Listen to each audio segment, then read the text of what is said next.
Sasha here for netbooknews.com, and I thought today I'm showing off a little bit because, as you know, I got quite some gadgets. So I put about 2/3 of all my netbooks, ultra thins, MIDs or whatever on this little table over here, and I'm just letting you know how it all started. And that's pretty much the first one. That is my first EPC, the EPC AG.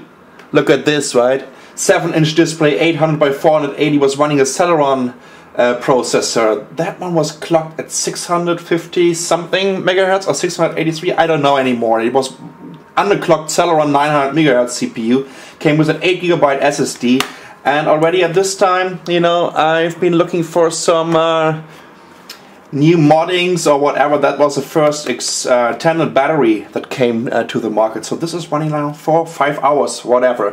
So first generation of netbooks, first EPC ever. First Dell Mini 9, that's this little fella over here, was already running Intel Atom N270. Actually, I pimped this one with a 1-core SSD, 64 GB SSD in there, quite fast. Still using it from time to time just to show how fast an SSD netbook can be. And let's go over here. That is first generation of the Lenovo netbook, Lenovo IdeaPad S10e, glossy display, 10-inch, very decent keyboard. I really love the design. Was also the first, I think it was the first one that came to the market with an express card slot, 6-cell battery. Yeah, great Lenovo build quality. I really love this netbook and I've been using it quite a while. Before we're heading over to the new Acer here, that is their second generation. I already gave about 10 netbooks away, friends, family. I've been selling a couple. So Can, my friend from Turkey, also got my first Acer Aspire 1. He's using that one right now. That is actually the second generation. That's the D150. Yeah, exactly. So, and the third generation is the Acer Aspire 1 532H. That's this one, already running the Pine Trail. By far the best netbook Acer built, and right now one of my top 5 recommendations. If you want to get a netbook, look out for the Acer Aspire 1 532H. Fantastic netbook, great battery life, and look at this color fade on the lid. It looks cool, it is slim, nice netbook, and especially very, very good price. Let's head over here. By the way, great sleeve if you're having a Dell Mini 10. Ultimate add-ons, ultimatenetbook.co.uk. Take a look at this one. This is like 15 bucks.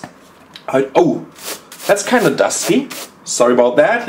That means I haven't been using this one for quite a while. Dell Mini 10. This one is running on the Menlo platform, Intel Atom Z530 with 1.6 gigahertz. Great netbook, fantastic keyboard. I got the blue version. It was quite expensive at that time. If you're looking for a Hackintosh, go for the Dell Mini 10V because it will run out of the box with Snow Leopard.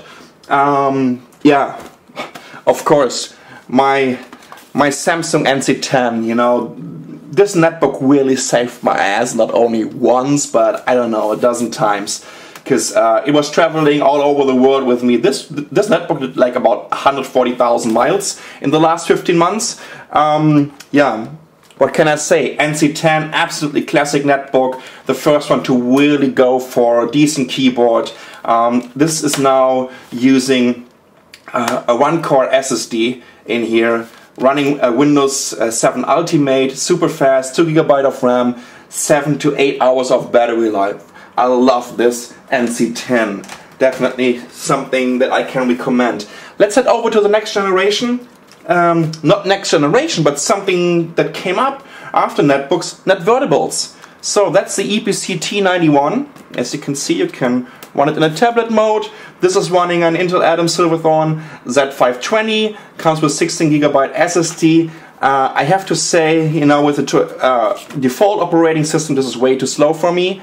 If you're getting a stripped down Windows XP on there, or maybe a stripped down Windows 7, because the touch screen functionality is way better, this might be a decent system for you. Of course, it's very small, right?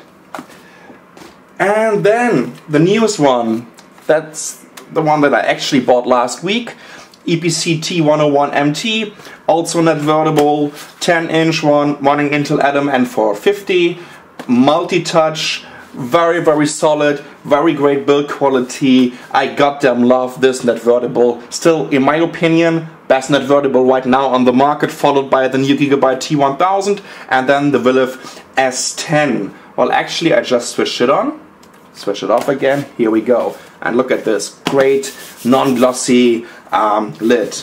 I really love the T101MT. So it's over with Netbooks. Let's head over to this fella.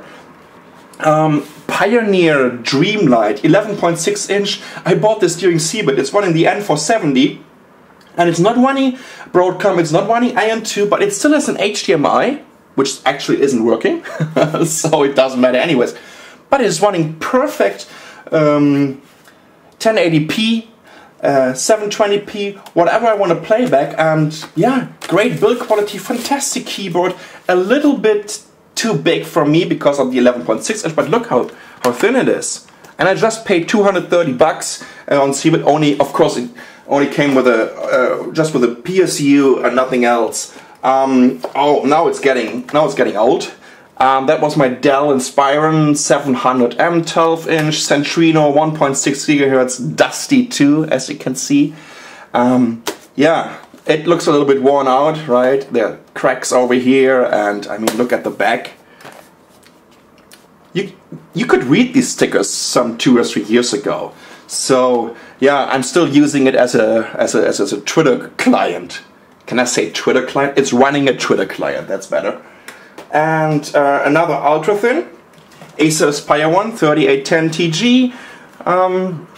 Comes with UMTS, HD Radeon, a Radeon HD 4330 graphic cards, SU 9400. Well, actually, this one is the SU 7300 version. My SU 9400 is just getting repaired because the backlight went off.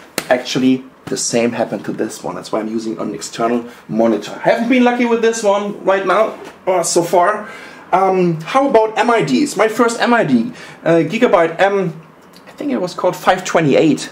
That should be the one. They're not building it anymore. It came with an Intel Atom, a Silverthorne running on 800 MHz, has integrated GPS, integrated UMTS, touchscreen of course, really cool slider mechanism. You know, and I think it was also an 8 GB SSD this one was using. Sorry, too many devices, I can't remember every little spec. Arcos 5 Internet tablet, it's this one over here, running an ARM CPU and Android 1.6 already? You know, I think it's maybe 1.5. So yeah, a little internet tablet. This one came with a 160 GB hard disk drive. There's also an SSD version available of this one. I'm using this one actually for sofa surfing. You know, just sitting down and listening to some music or watching some videos with it. Very decent little device. But take a look at the new ones. Arcos 7, Arcos 8. There should be a couple of videos available on YouTube. Williv S5. I think the MID with the most power or most performance that I have right now, because this is running the same CPU like the EPC T91 and Z520 1.3 GHz. This one comes with a 32 GB SSD, very fast, running Windows XP right now. Yeah, great device actually. It's a full computer in your pocket, touchscreen interface. And costs about, I don't know, like $400 or $500. I'm not even sure if they're still building it. Otherwise, dynamism.com, the place to go for MIDs. What else? Phones. My old BlackBerry Bold, a little bit worn out. My new BlackBerry Bold 9700. I love this device. Thank you so much, RIM, for making this happen, because I'm a crackberry addict. And yeah. Great build quality, the weight is fantastic. That's the iPad Nano. I just got this one from Steve Jobs just to review it a little bit.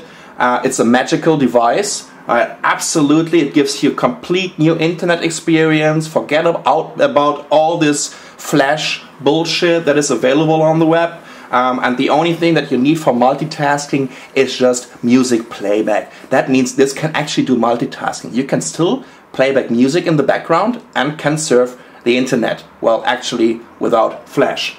And of course, I love SSDs. Here's a huge lineup of Kingston SSDs. New SSD now V-Series, the entry-level model, 32 gigabytes, about $90 on. Hey, by the way, great write speed on 4K benchmark during Crystal Mark. Comes close to the X25M. So check this out. It's based on Intel SSD technology, and I can definitely recommend this if you're using it as an operating system. SSDs. That's a fantastic entry-level SSDs. Getting 2 thumbs up from me, absolutely recommendation. And 128 gigabyte SSD now, V Plus series. So this is also offering you way more read speed than this one, and also from Kingston. So yeah, that was a little introduction to my gadget lab over here in Taipei. Now it's all gone, whatever. That's Sascha from netbooknews.com. Thanks for watching.